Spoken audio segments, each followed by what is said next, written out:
Hi, welcome to I Tried to Eat My Phone. I am Karen Jaworski, and I am joined today by my friend Alysia, and Alysia is joining us from Boston. We're going to talk about sports today. We will not mention, sorry, I didn't mean to wear the, That's it's just fine. all I have. It's like the only sweatshirts I have. Here, I'll do my elementary school shirt instead. How about that? That's better. Okay. Yeah, we won't go there, but I wanted to know what you thought about with NCAA sports with COVID this year. I mean, we were just kind of talking about this a little bit.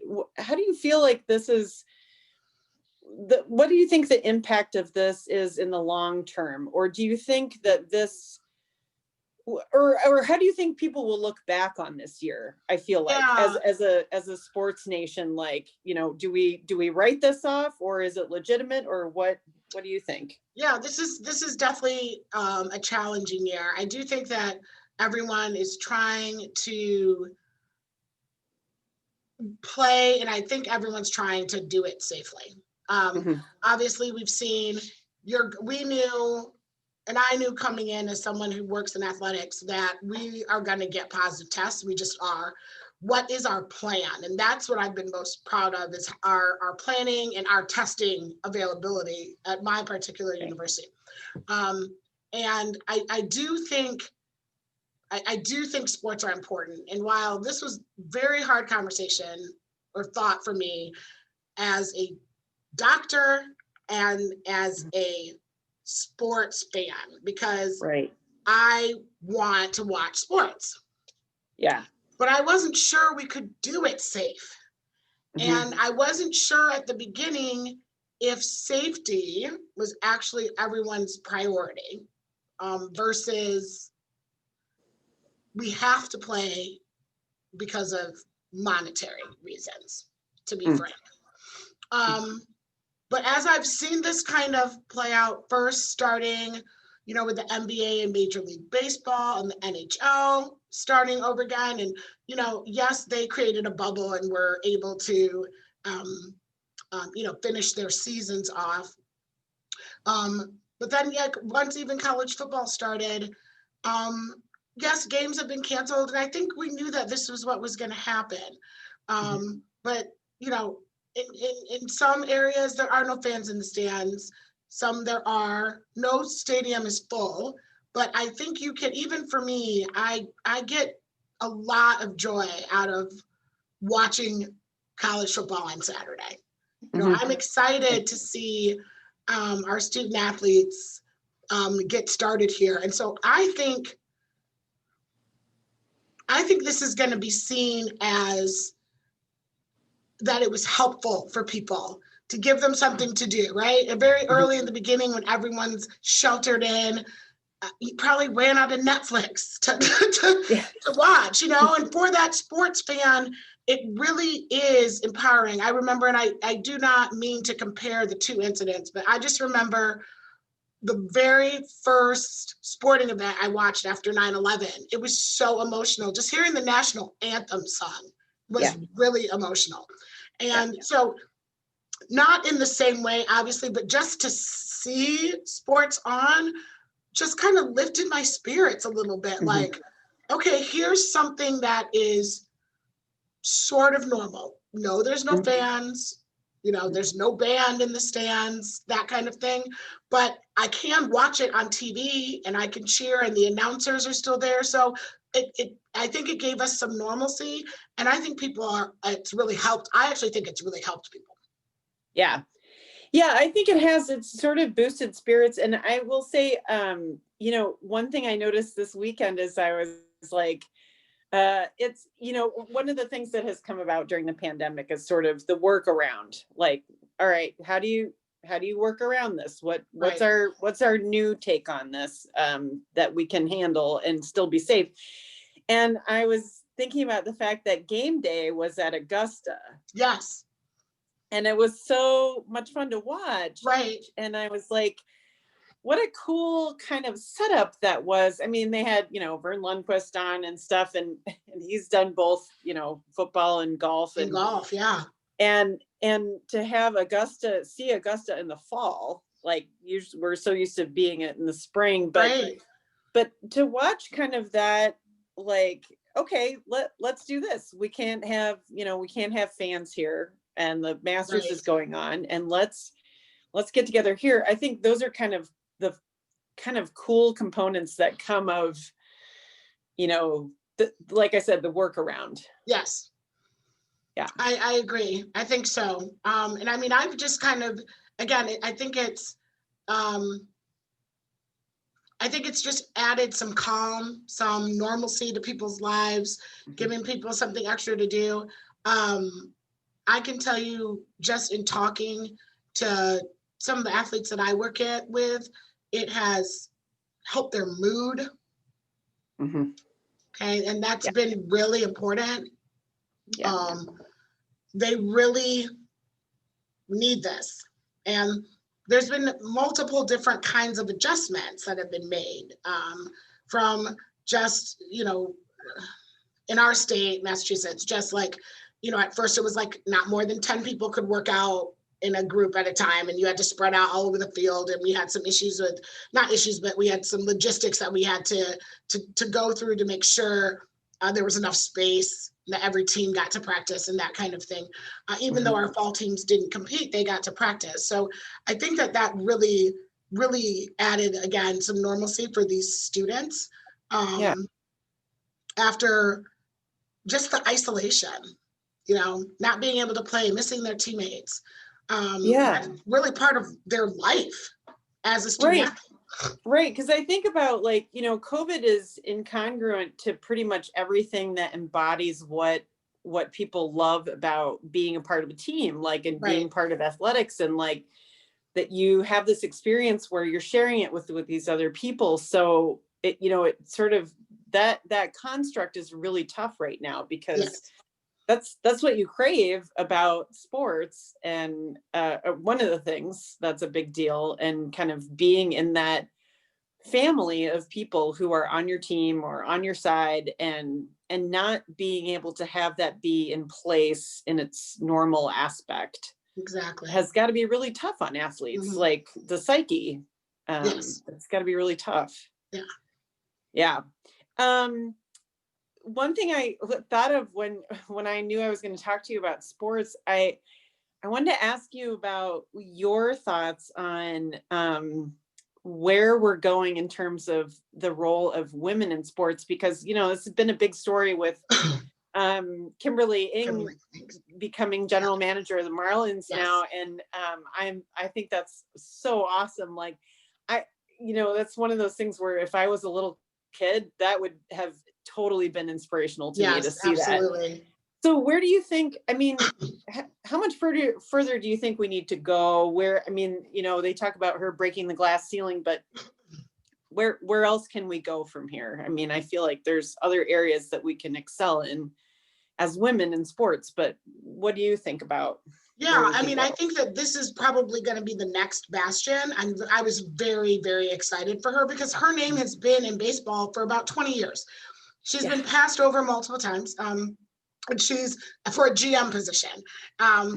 She's done multiple different things, from with the Yankees to, I believe she was out in maybe the Dodgers. And so her name has been around for so long. And to know, just like you said, if I was a little girl and I went to the ballpark with my parents or my family, and I really loved baseball, and I wanted to be like, well, how can I be involved in baseball? To be able to see that was really inspiring. And I think that people see the opportunity for women in those positions. Over just the last 5 years, we've seen everything from women NFL referees, and that number is increasing, NBA refs that are women, coaches, like actual coaches, not just dietitians. Not that there's anything wrong with the medical staff, but coaches on San Francisco 49ers have a female coach. The Washington Redskins do, that really are part of the team. And even when I watch the games on, say, a Sunday, I've noticed a lot more women on the medical team. So a lot more athletic trainers who are female. Whereas I would say when I, was first starting in this, if you saw a woman, I was shocked. It was dominated by men at the time. And so there's so many changes, and it's been really great. I had I spoke at a conference for the the student branch of the National Medical Association a couple of weeks ago, and we were kind of talking. It was just a panel of different specialists so that the students could ask us questions and stuff like that. And one of the students asked, like, what is something that people might not know about your specialty? And I said that you don't have to be a man to be a sports medicine doctor. Because I think early on, when I was starting, like, all the men are team physicians. And I also said, and no offense to my surgical partners who I love, but I also said, you don't have to be a surgeon or a man to be a head team physician. And so I do think that seeing her ascend to that general manager, I look forward to more women having opportunities in the other professional leagues and the NCAA, being ADs and stuff like that in sports. So I think it's great. Yeah.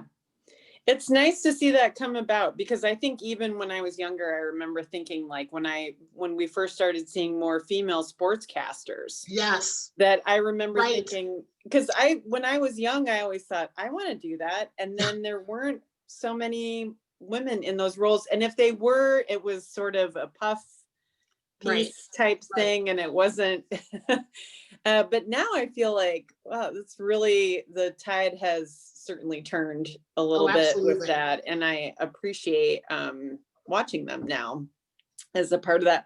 What led you into sports? What was your family? Did they kind of guide you into sports, or were you just interested on your own? Or yeah, so I think a couple of things I did. It started, and this is interesting because I actually often wonder sometimes if I'd stuck with it, what I could have done with that. But I started with swimming. Okay. My parents put me in a swim class first. So, which was very interesting. My mom said she started me off when I was a baby. And she was very nervous because she actually can't swim. But she had to get into the water with me, but it's the shallow end. So, so I started off with that. And then at East Lansing High School, long ago, they had like a Saturday morning gymnastics class. So I remember starting that when I was about 5. And, very simple stuff. And then I loved gymnastics. So I fell in love with that. And I kind of, as I started to do more, and we joined a club and went there, and then we moved clubs. And as I started to get more competitive in gymnastics, I kind of let the swimming part go. I mean, I still love the water, but I let the competitive part of swimming go. So that's how I got started, was like just a simple Saturday morning, class, preschool class in gymnastics. And I just absolutely loved it and moved on from there.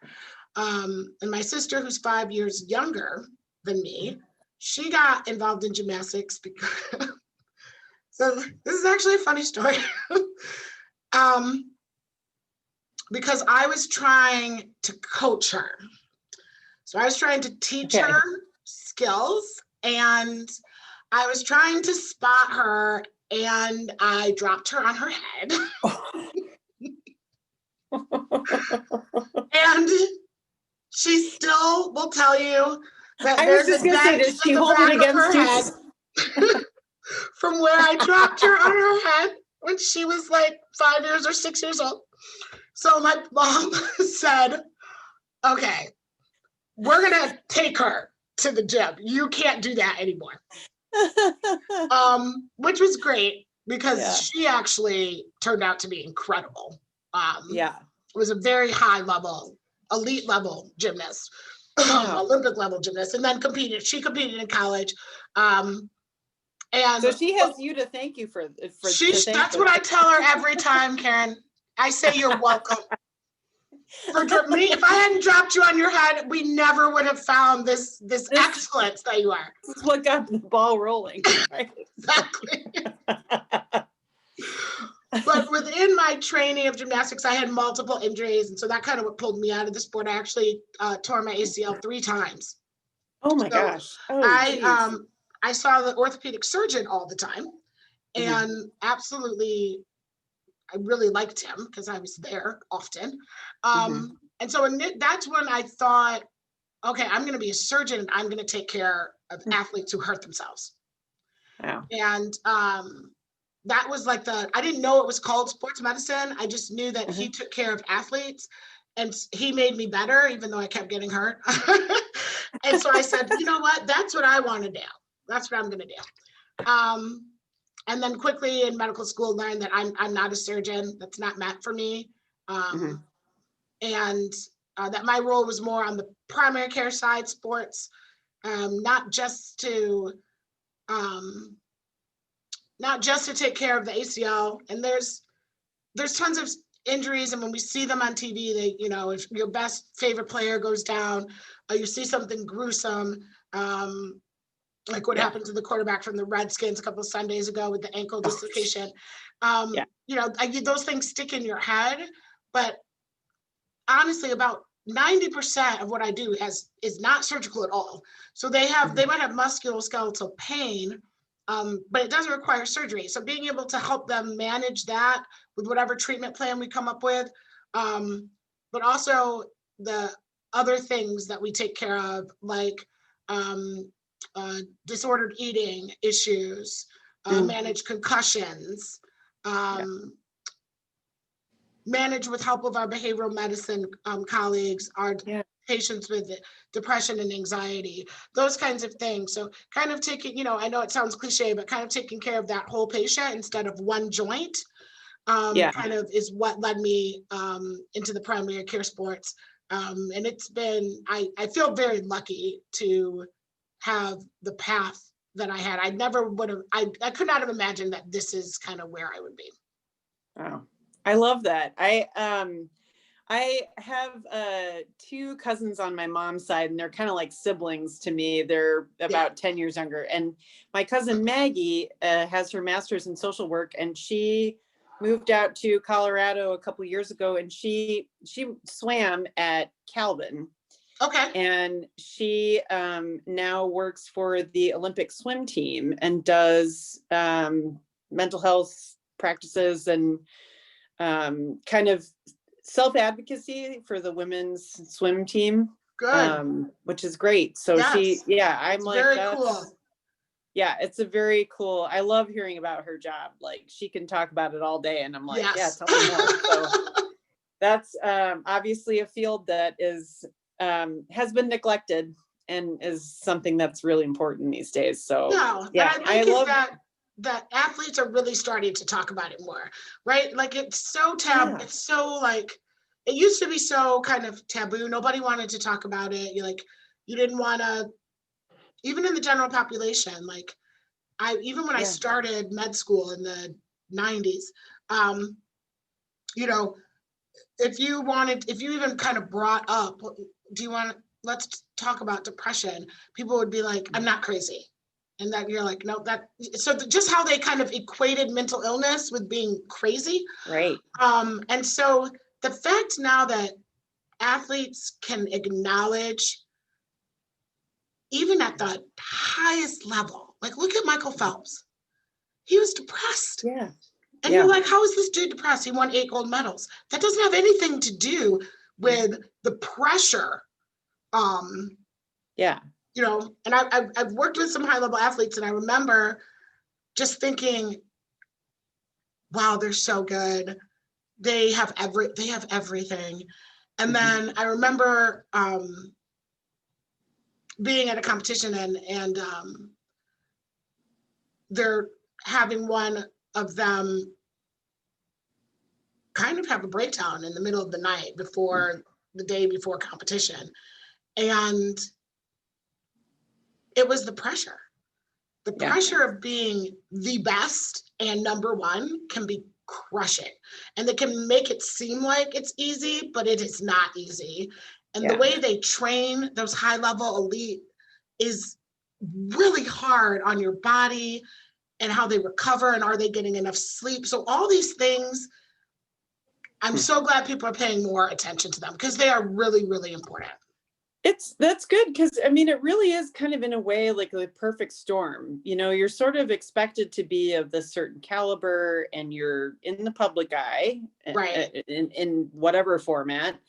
And you're just, and the mental strength that you kind of have to exude to be an athlete has to be really, like you said, the pressure of it. And then to realize that things like depression and anxiety it's just the chemicals, and, you know, it's like not having good blood pressure, even if you walk and you're a vegan, like, exactly. I mean, you know, you just, sometimes your body just doesn't respond that way. And so I think there are more, I mean, don't you feel like there's more role models now, like people, coming out and saying, it's okay to talk about this. Yes. Not only that it's okay, Karen, that like we need to talk about this. And yes, and I think that's, I've really enjoyed seeing that. And just taking the stigma out of it. Has been really, really good.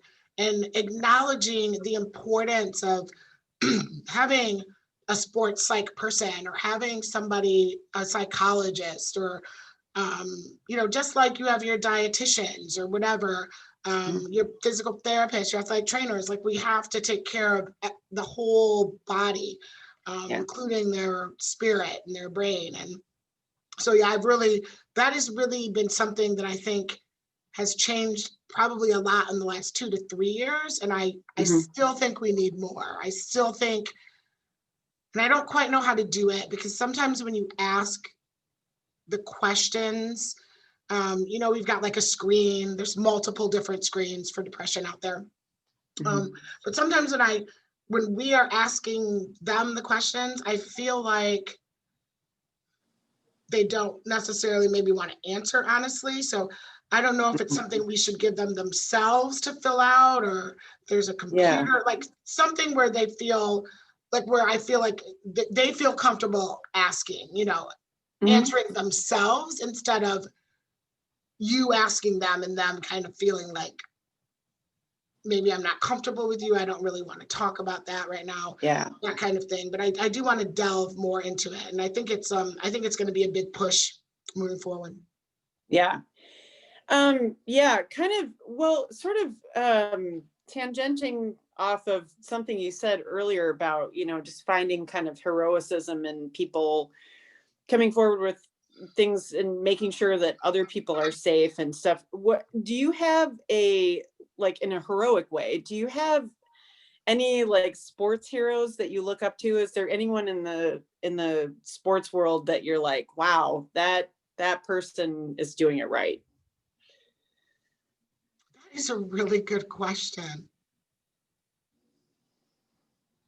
Or someone in the past that you've kind of thought, okay, that's an athlete that is pretty amazing. It's interesting, because that kind of goes generational. I think like when I was younger, for me, when I was younger, gymnast for me was Mary Lou Retton. I absolutely thought she was incredible. Have you ever so I loved the 84 Olympics with her, perfect 10 and all of that. And then like for football, I really loved Walter Payton, Bo Jackson, more in college than in the NFL, where he didn't do too much in the NFL because of his avascular necrosis of his hip. But I will tell you, most recently, it's Simone Biles. I've never I've never Yeah. seen any person of any sport like that. I mean, she will go down, if she already isn't, which I think that she is, as the most decorated gymnast in the history of the sport, for any country. I mean, and it's not just, and watching her gymnastics is, she makes it look effortless. And I know that it's not. She trains extremely hard, but she makes it look like she's falling out of the sky. And the other thing is, she is so very nice, truly a nice person. Mm-hmm. And that's what I appreciate it. She, you know, when you get up into that kind of level, you could be very kind of entitled, right? Yeah, yeah. You know, I've won the world championships 5 times in a row. No one's ever done that. But she's not. She's very humble. She's so very, very nice to everyone, from reporters, judges, medical staff. She's just a very, very nice person. And then someone else that I got a random chance to meet that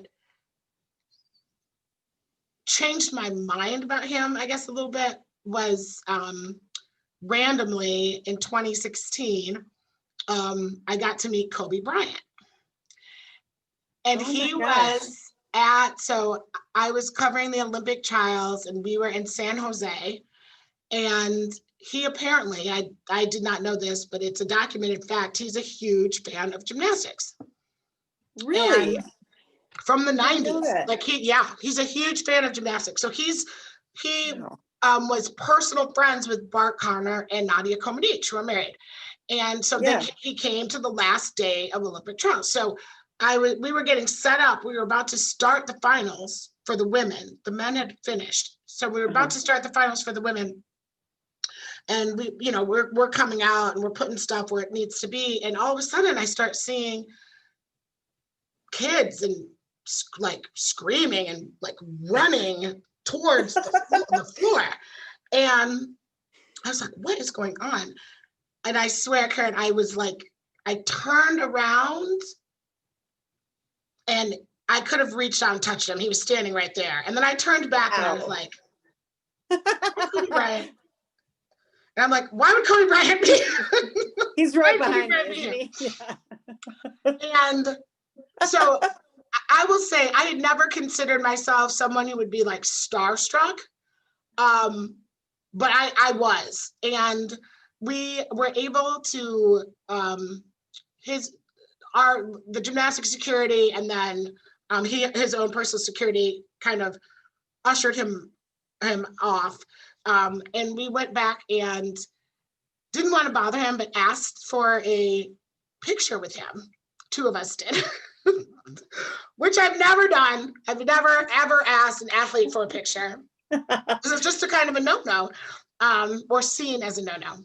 Not supposed to be a fan, you're supposed to be medical, right? So, but I was like, I will never have the chance of seeing Kobe Bryant, right? And meeting in person. So, and Karen, the thing that was funny is that I took the picture and I sent it to my godbrother because he is the Kobe fan. And I was Team Shaq in the Shaq Kobe beef. So he was kind of mad that I even took the picture because he's like, you're always dissing him. So it was kind of funny, but he was also unbelievably nice. Wow. And we kind of introduced ourselves, and the security was like, "Gee, man, they're part of medical. These are 2 of our physicians." And he's like, "Oh my God, you guys do so much for us. Thank you guys for taking such good care of the girls." He was so nice. So he kind of fangirled over you. I know. He kind of did. And I was like, "Oh, you are nice."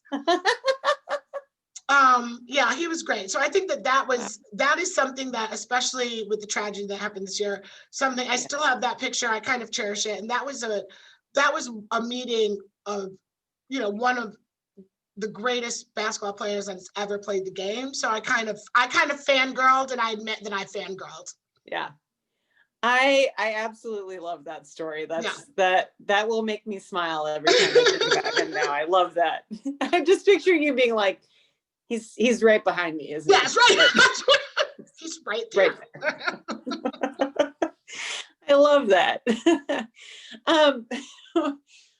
I will ask you one last question to finish up, but what you'll appreciate this because I feel this sometimes too. How do you cope with people who aren't into sports?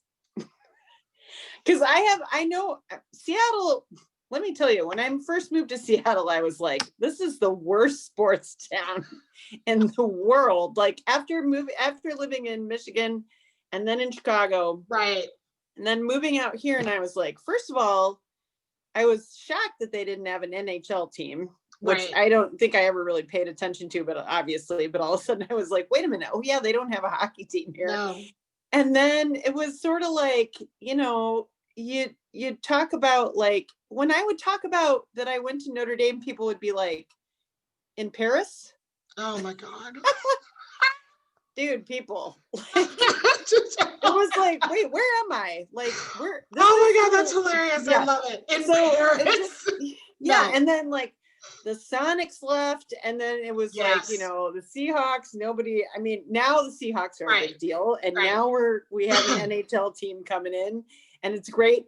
And it's become a sports town, but especially after living in Chicago, it was like the news at night was like 10 minutes of news, 10 minutes of weather, and 10 minutes of sports. Yes. And I moved out here, and it was like 15 minutes of news, 10 minutes of weather, 3 minutes of like a fluff piece, and like maybe 1 minute of sports. Like that was it. Like they would come on if like when the Seahawks were in the Super Bowl, it was like, wait a minute, this might actually be a sports town for like a week. Like, so anyway, so my point is like dealing with people who are not super into sports. Sometimes I'm kind of like, okay, like, I'm the same. And it's very weird. And they probably think I'm a total weirdo. Like I could talk sports all the time. So I'm confused by people who don't like sports. I mean, some sort of sport. Like I can tell you, I don't have the knowledge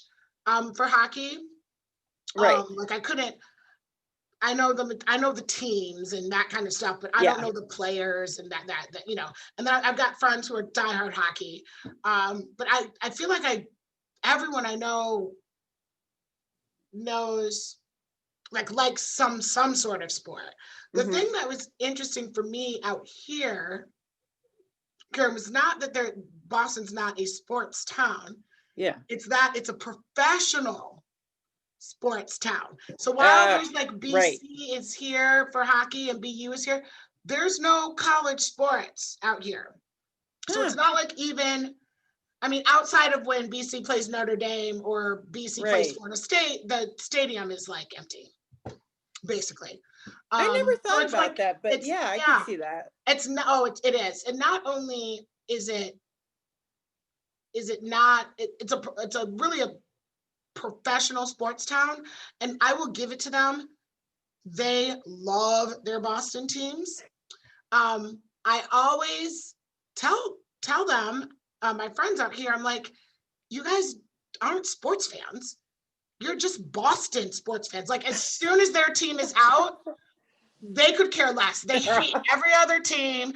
You know what I mean? It's like, you know, it's if the Patriots lose in the divisional playoffs, then they refuse to watch the Super Bowl. And it's like, no, you can still watch, right?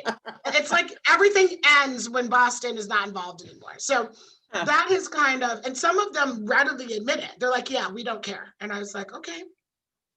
Whereas that confuses me. Well, yeah, growing up in East Lansing, Michigan is terrible this year, I'll still watch them. I'm sorry. And I will turn it. I think I watched your game. Were you guys on at 7:30? No, you were on at 3:30 last weekend. Yeah, the Boston College game. Yeah. So yeah, but I've never met I've never met anyone or interacted too much with anyone who doesn't love some sort of sport. Yeah. And that might be part of my job because I just hang out with sports people all the time. I'm always involved in some sort of conversation with, for even if it's the athletic director. Obviously you like something about sports to want to be an AD as well. So I guess for me, the like as you said, you went out there and it's was kind of a dead sports zone, but now like you said, and I think they are going to try to get an NBA team back in Seattle. Yeah, I think they really are. My frustration out here is just while I give them all the respect in the world for their love and support of their team, they're just not true sports fans to me. I will watch whoever is playing. Yeah. And I know, be mad that your team lost, but I mean, don't like take your ball and go home. Like, it's like, they're just insane. Oh. It is so funny. I think because I mean, it drives our girls crazy, but if there's a game on, we watch it. I mean, sometimes there'll be a game on Thursday night and John's like, I have no idea where these universities are, but let's watch.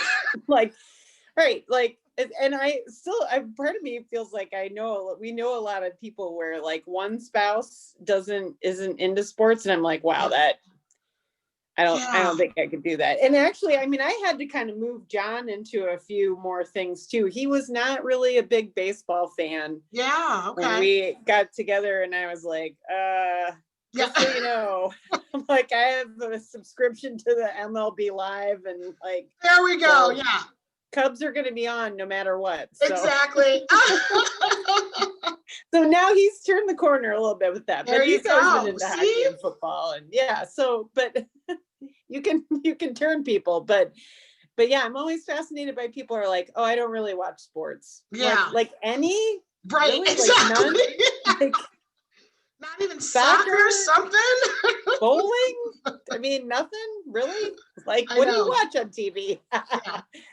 So, well, thanks, Alysia. I appreciate you doing this today. This was fun. I was excited to talk to you about all this stuff, and we could probably go on another hour if we wanted to, but this was fun. And we successfully avoided our conflict of interest. Yeah, we did. Although a communal interest. Yes, absolutely. In college football. So absolutely. So that's a good thing, right? Yes. Absolutely. Okay. Oh, yes. I love that you're a college football fan, and that makes me happy. So. Huge. I absolutely love it. I really, I want to beat Notre Dame when we play them. I don't hate Notre Dame. Thank you for that. I definitely want to beat them when we would play them. That's actually one of my it's probably outside the big house, my second favorite stadium. Cool. And I do love the uniforms. But it can get tense when we play each other. But it's not like I think of you guys as Ohio State, who I despise. Is it? Well, thank you. And we have a mutual love of hating Ohio State, so we can appreciate that. No, I think that I do enjoy a good rivalry, and that game is always a game that we get up for, and we're excited about, and we're nervous about, and that's what makes it all fun. So. Absolutely. I look forward to when we can do out of conference again, because that game needs to continue. Yeah.